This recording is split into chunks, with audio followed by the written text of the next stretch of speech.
travel. So it's an improvement over the last year's team. Well, we're built similar. Like it's a very close team to what we were last year. I feel that we've again last year at times we were really good, and at other times throughout the season when you don't have the depth that we didn't have last year, we felt that we lacked a little bit in our depth. We feel that this year we've got some more depth throughout our lineup.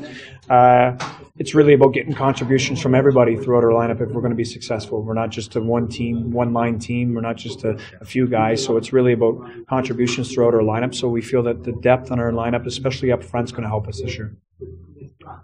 You mentioned the schedule and navigating to the games. It was your first season last year as a coach for senior team.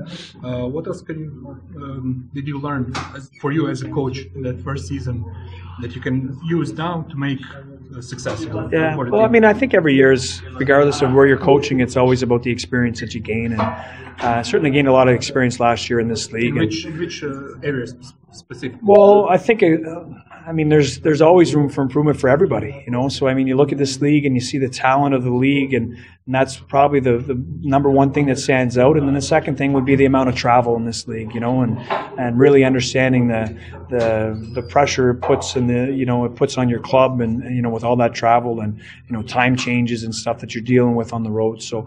Again, for me, it's about the experience, but I've leaned on, a lot of the people that we've had around us in the past as well. You know, the management's done an excellent job of helping out in that regard. But again, it's really about taking what we learned last year, and not only as a coach, but as players, and understanding the teams in the league and who we're playing against night in and night out. And I think that's going to have an effect on our preparation this year, and again, how we navigate the schedule this year.